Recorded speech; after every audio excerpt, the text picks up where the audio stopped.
Hello everyone, welcome back to Newsroom. I'm Chella Smith. This is your Middle East to U.S. entertainment news here on YouTube. I air on Fridays. I bring you the latest on reforms and economics in Iraq based on reports put out by the Middle East news media outlets. I do this weekly review and it's based off my interests. Thank you everyone for joining me. Iraq seems to be back to their economics. Last week we talked about Iraq's newly elected prime minister, his seating of his cabinet selections, and the exchange rate. Let's take a look at this week's headlines. Shafak News reports the Central Bank of Iraq placed North Bank for Finance and Investments under guardianship after it reached the stage of bankruptcy. According to a document issued by the central bank, the bank's board of directors decides to place Al Shamal Bank under guardianship and to designate Mohammed Ali Hussein as the trustee of the bank. He pointed out that the trustee will take legal action against those responsible for wasting and misusing the money of the North Bank. The Iraq Stock Exchange also sent a letter to the North Bank announcing the suspension of trading of its shares starting from October 31st, based on the central bank's letter placing the bank under guardianship. Article 67 of the banking law stipulates that the Central Bank of Iraq shall establish a license, a temporary bank based on Article 67, and provide it with the capital by the state to obtain all or parts of the assets and liability of the bank subject to rehabilitation. Baghdad Magazine News reported the finance minister, Taif Sami, stressed that one of the government's most important priorities is representing and approving the draft budget for 2023. The Minister of Finance, Taif Sami, held Sunday an extensive meeting with the general managers and the advanced cadre of the ministry. During this meeting, the minister stressed the importance of corporations in spirit of one team, completing the course of necessary reforms for the financial policy and providing the requirements for comprehensive development of the national economy, especially in light of the current economic conditions, adding that one of the most important priorities of the new government and the ministry is to present and approve the draft general federal budget for the year 2023. She stressed the need to continue joint corporations between all bodies and departments, invest time and mobilize energy in order to enhance the chances of success in managing financial resources and improving strategic for federal budgets, as well as maximizing the side of the state public revenues and completing projects to automate the customs and tax systems and the unified treasury accounts. The minister indicated that the ministry works according to the regulations and laws that outline the performance of its task in accordance with the standards of integrity and the requirements of achieving justice, adding that the next stage requires us to redouble efforts and prepare programs towards strengthening the pillars of the balanced and sustainable national economy, supporting the vital and reproductive sector in order to achieve the interests of the Iraqi people. Shafak News reports the Department of Non-Governmental Organization and the General Secretariat of the Council of Ministers announced on Tuesday the launch of projects to activate lending programs in Iraq and partnerships between the Iraqi bank associations and the U.S. Agency for International Development. This came during a conference inaugurated by the governor of the central bank, Mustafa Ghalib Makaif, in which he affirms his constant endeavor in order to remove obstacles to borrow seeking to launch their development projects in the Iraqi society. The Director General of the Non-Governmental Organization Department said that this project aims to build a stronger sector for emerging and entrepreneur businesses that contribute to rebuilding the economic fabric of Iraq and creating sustainable job opportunities. For his part, the Director of the Financing Platform in the General Secretariat of the Council of Ministers, Shamil Abdul-Bari, gave an explanation of electronic finance programs in many sectors of industry, agriculture, craft trade, clean energy, and housing, stressing that the General Secretariat endeavor to find solutions to obstacles to projects which are implemented by the staff.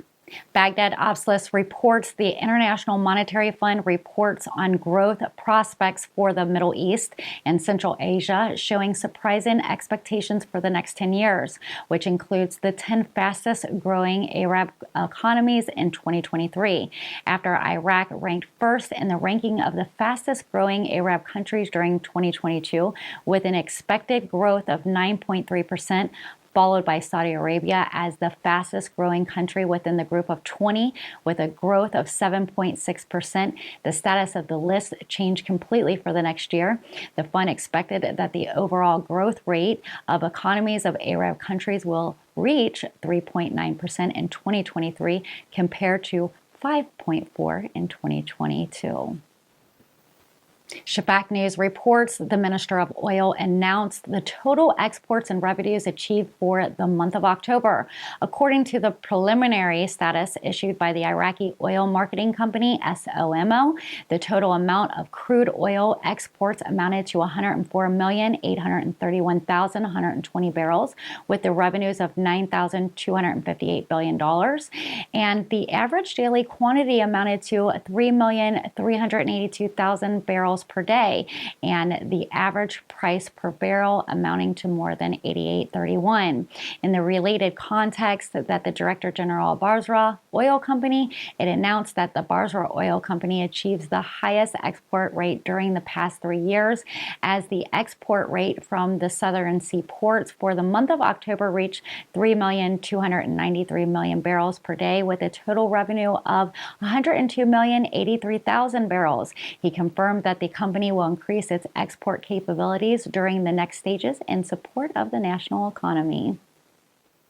Shafak News reports the Prime Minister Mohammed Shia al-Sudani calls on the international communities to help Iraq recover the fugitives in the tax insurance cases, which is known in the media as the theft of the century. This came during the meeting with the special representatives of the Secretary General of the United Nations in Iraq, Janine Plasheret, and her accompanied delegations, according to the statement issued by al-Sudani's media office, which stated that the meeting was discussed that the current government's efforts to enhance stability and consolidate the democratic path.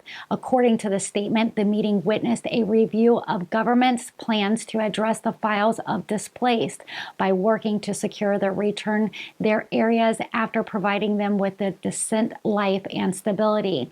The statement added that the meeting touched on the government's effort to combat corruption through measures taken by the Prime Minister, and it will be the first standing point for work in the state institutions for the current stage.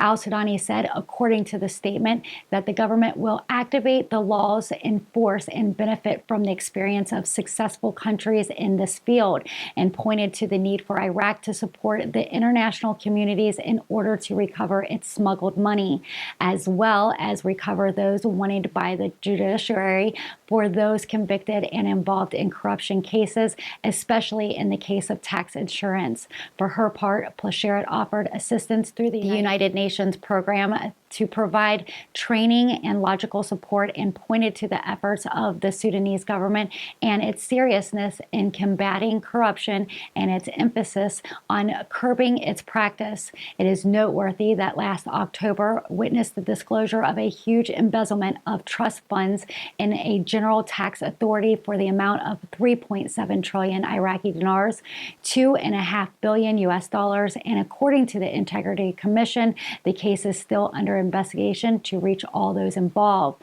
The judicial arrest warrants were also issued against a number of parties to this case.